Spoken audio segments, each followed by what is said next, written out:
Hangzhou Asian Para Games, India bags 12 medals including 5 gold, 5 silver and 2 bronze. Now the news in detail.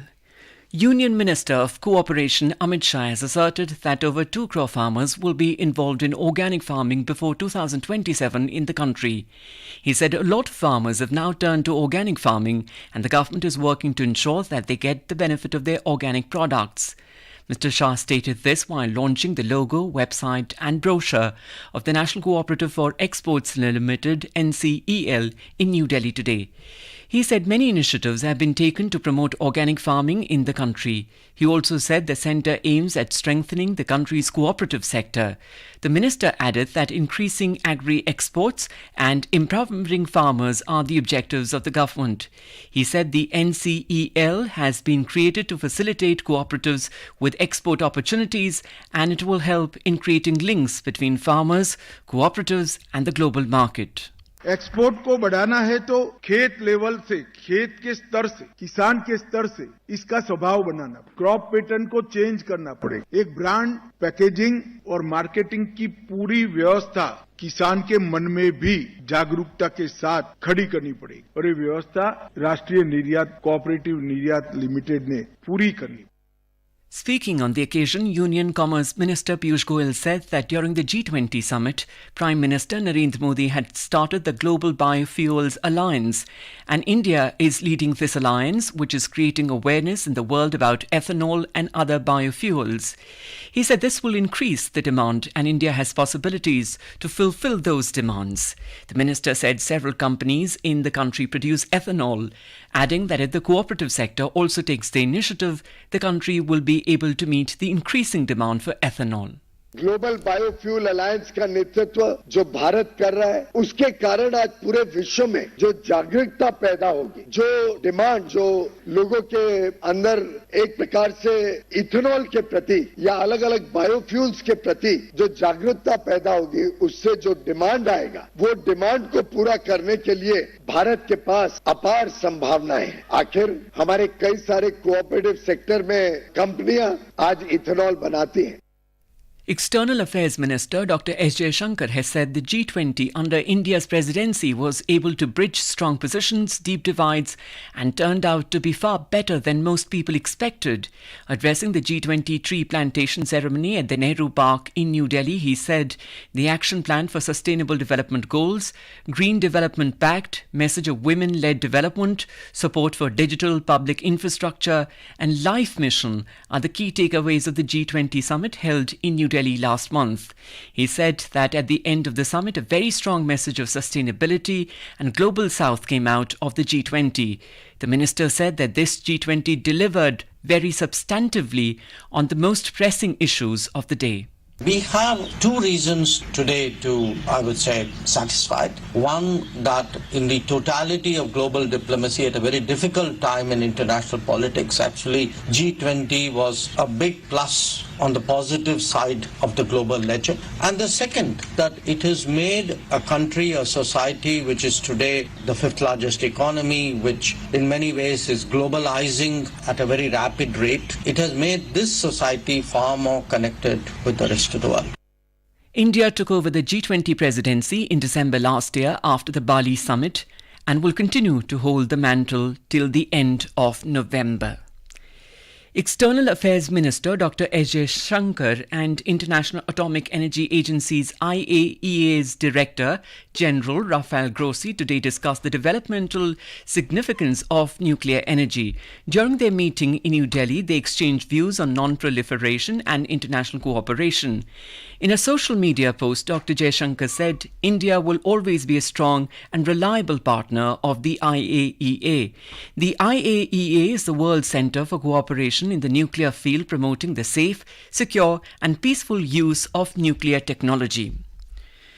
Today is the last date for withdrawal of candidatures for single-phased assembly elections in Mizoram and for the first phase of assembly polls in Chhattisgarh. The scrutiny of nominations for these constituencies have already been completed in Mizoram. all 40 constituencies, and in Chhattisgarh 20 out of 90 constituencies will go to polls on the 7th of next month. The filing of nominations for single-phased assembly elections in Madhya Pradesh and for the second phase of assembly polls in Chhattisgarh can be done till the 30th of this month. Polling in Madhya Pradesh for all 230 constituencies and in Chhattisgarh for 70 out of total 90 constituencies will be done on the 17th of next month. In the Kashmir Valley, an infiltration bid has been foiled by security forces in Uri sector of North Kashmir's Baramulla district. According to the defence spokesperson Srinagar, on special inputs from intelligence agencies and the J&K police of likely infiltration in Uri sector by heavily armed terrorists from across the LOC, troops were put on a high alert and counter-infiltration grid was strengthened. Taking advantage of bad weather marked by incessant rainfall and poor visibility, a group of armed terrorists attempted to infiltrate across the line of control LOC. He said the group was intercepted by alert troops, resulting in heavy exchange of fire. Intense firefight continued till last light, resulting in elimination of 2 terrorists. The area was kept under surveillance throughout the night. This is Akashvani giving you the news. For quick news updates around the clock, follow us on our Twitter handle at AIR News Alerts. Troops of Tri-Shakti Corps Indian Army along with BRO and assistance of civil administration and locals are undertaking operations at a massive scale to reconnect North Sikkim. While the Border Road Organisation BRO is trying to reconnect the main route Mangantung Chungtang, troops of Tri-Shakti Corps along with BRO and assistance of locals and civil administration is making efforts to open up the alternate route Mangan Sangklang Teng Chungtang. This requires construction of 2 Bailey bridges over the Tista River at Mangan Sangklang crossing. Working round the clock, the first bridge was completed yesterday. Areas of North Sikkim ahead of Mangan has remained cut off since the 4th of October. As an immediate response, footbridges and zip lines were constructed at Chungtang and Sangklang Mangan crossing. These have enabled movement of people on foot and provision of relief material through the zip lines established. Due to large-scale damage to the main route Mangantung Chungtang, fresh alignment of the road through Naga village is being made before the damaged bridge site at Tung can be approached and a new bridge constructed. This will take time. Relief operations by the Indian Air Force are continuing in Sikkim. According to officials, the Indian Air Force, IAF, has been undertaking relief operations using its Cheetah, Chinook, Mi-17 IV and Mi-17 V5 helicopters, complementing the ongoing efforts of the state government. Till now, the IAF has flown 262 sorties, resulting in the safe transportation of 2,002 civilians from the flood-ravaged areas to safer locations and the shifting of over 132,805 kilograms of relief material to the affected areas. The IAF has also ferried 259 relief workers and 179 personnel of the Indian Army to the affected areas to extend a helping hand in the ongoing relief work. According to the State Disaster Management Authority, 4,418 people have been evacuated from the 4 affected districts. 76 people are still missing, while 1,852 people are sheltering in 19 relief camps. The air quality in the national capital today remained in the very poor category, with the air quality index AQI at 306. Several parts of the city, including India Gate, Kartavya Path, Nehru Park and Teen Murti Marg, were engulfed in a thick layer of smog. Yesterday at 7 p.m, the AQI was in very poor category in Delhi as it was recorded at 310. Last morning, the overall air quality was recorded as poor, with an AQI of 266 against 173 recorded on Saturday. Noida recorded an AQI of 290 and Gurugram 152. The situation is little better in India's financial capital, Mumbai, where the overall AQI is relatively lower than Delhi, but in some parts of the city it is higher than the national capital. Andheri East recorded AQI levels between 350 and 440 between 16th and 20th of this month. The Mumbai Municipal Corporation has warned to impose a ban on those construction sites not taking pollution control measures. Extremely severe cyclonic storm Tej has weakened into a very severe cyclonic storm over the west central Arabian Sea. It continues to move northwestwards with a speed of 12 km per hour during the past 6 hours and lies centered over west central Arabian Sea. The India Meteorological Department has said that it is very likely to continue to move northwestwards and cross the Yemen coast close to Al Qaeda around the early hours tomorrow as a very severe cyclonic storm with wind speed of 125 to 135 km per hour, gusting to 150 km per hour. Light to moderate rainfall at most places with isolated heavy rainfall over Mizoram and heavy to very rainfall over Tripura is likely to occur today and tomorrow. Isolated heavy rainfall is likely over the same region on the 25th of this month. Rainfall intensity will decrease on 26th of November with light to moderate rainfall at a few places over the region. Light to moderate rainfall is likely at many places over South Assam and Eastern Meghalaya today and tomorrow with isolated heavy rainfall over South Assam.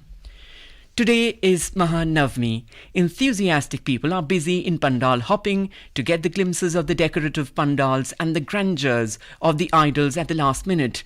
Navami rituals are being performed at the temples, the pandals at some of the households. Kumari Puja is being held at some of the places in West Bengal today. In Kerala, their celebrations are in full swing with special pujas and rituals being held in major temples across the state.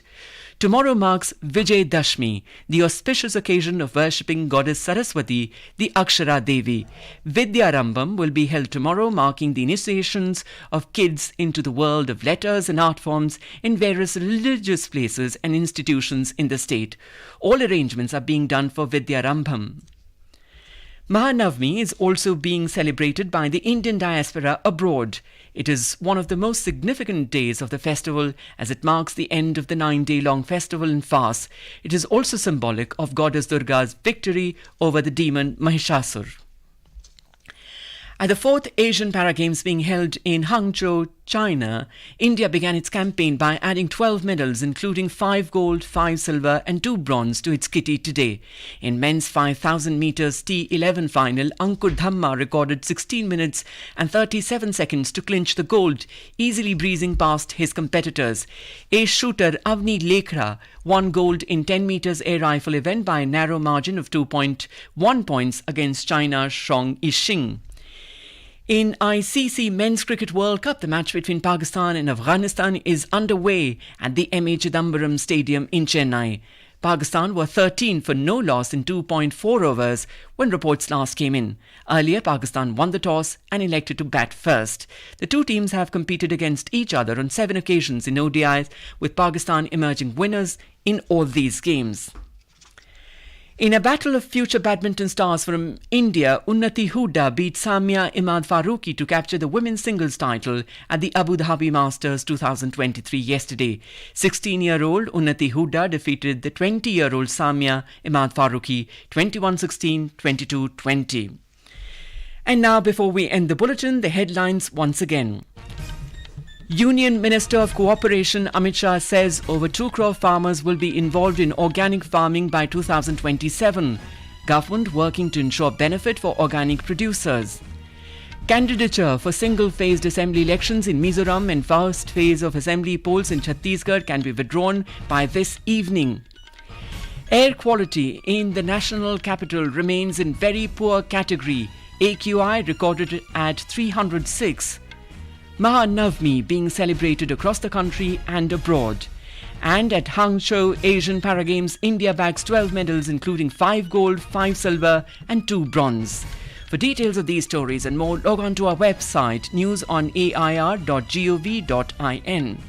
And with that, we end the midday news.